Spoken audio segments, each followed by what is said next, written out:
Hello again, this is Boomerhands with another video. Today we're going to be talking about free-to-play money-making methods within Pixel Starships. As a new player, there will be lots of items to set your eyes on. Bucks rooms for adding crew slots, gear upgrades to make your crew more potent, and new ship hulls. Now these methods don't apply just to lower hull players, but the higher hull level you get, the more access you have to greater cash flow.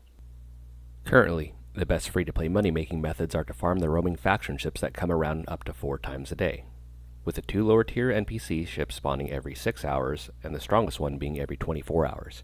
You get access to your first roaming NPC at Hull 3. It will give you 12 voids starting out. As you upgrade your hull, you can progress it to 15 voids, 1 gray dust, and 1 white dust. At Hull 8 is where the big money starts to really come in, with the introduction of the Spice Trader stockpile and a handful of voids for a successful takedown of the ship. We'll go over the value of the Spice Trader box later on in the video. At Hull 11, you get access to the mothership, which drops the greatest rewards. At max level, you get 30 voids, 1 blue dust, and a spice box. This NPC does not actually roam, but stays parked in one system so you don't have to chase it around. It's not necessarily a hard fight, but the main difference is that it has a super weapon on board. Anywhere from 1 to 2 times a year, the faction of the roaming ship changes, but if you're already strong, it won't matter what they have on board. Every so often, maybe 1 to 2 times a month, a large void asteroid shows up that only has a reactor on board. It's essentially a loot pinata for a good chunk of voids. The Spice Trader stockpile has many goods inside of it. Primarily dust comes from these boxes, but you also have a chance at getting some raw materials from it. Now I don't know if the Spice Trader's contents are weighted to a specific drop more than another, but if we calculate equal weighting across all the rewards, it comes out to an average of 28 bucks per spice box. With you having a potential access to 5 boxes a day, 4 coming from the medium tier ship every 6 hours, and 1 high tier ship every 24, we can calculate the daily average if you didn't enjoy sleep at 140 bucks a day for spice boxes times 30 is 4,200 bucks value a month. This obviously doesn't include the horde of void particles you get along with the side dust drops. According to market data over the years, void particles have been roughly a 1-to-1 ratio for bucks to material, and they are some of the most commonly traded items in the game. These are also great to sell for gas and minerals as well in case you don't feel like farming resources from destroying ships. Approximately, 1 void is equal to 150,000 gas or 800,000 minerals. Since dust is currently unsellable, we can get a decent price gauge of what their value is depending on the consistent best offerings by the roaming dust trader. Out of the 4, gray dust doesn't really have many solid options for things to pick up within the dust store, but we can use 2 of them to craft 1 repair kit. These are commonly used by players who want to get their attacks done quickly through Wars and Legends League PvP. You can sell 1 repair kit for about 7 to 8 bucks. White dust unfortunately doesn't have any really good crafting options.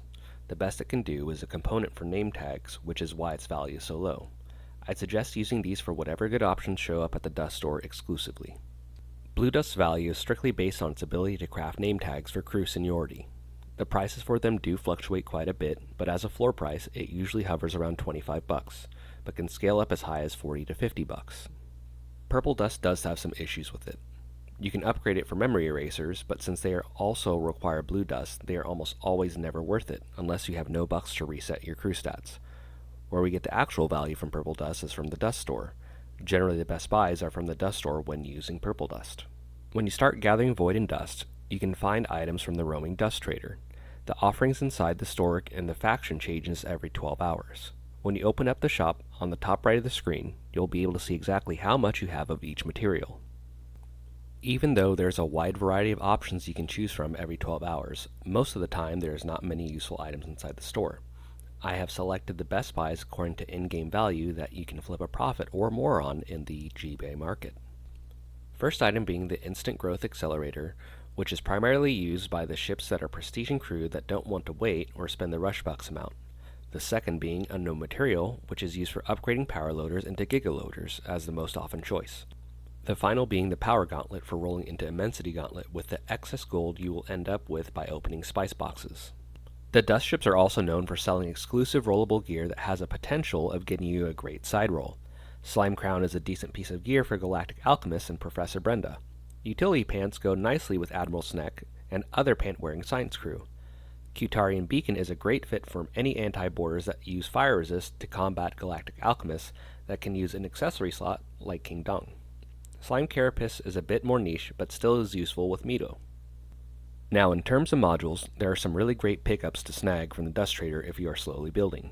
Burrito turrets are a decent pickup if you have an excess of voids, especially since they can double as HP modules with some chip damage onto roaming borders. The retro game consoles are super powerful for the price you are paying for it. The equivalent of it would be the nuclear mine, which is valued at $450.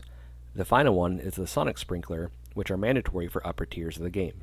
You can have a maximum of 5, and me personally, I would rather get them from the Dust Trader than the other option of exchanging valuable doves for them. If you have enjoyed the video and would like to support me and my content, please submit my creator code Boomerhands, all lowercase, in the creator support window inside the premium shop. This shows Savvy and me that you would like to keep seeing more videos about Pixel Starships.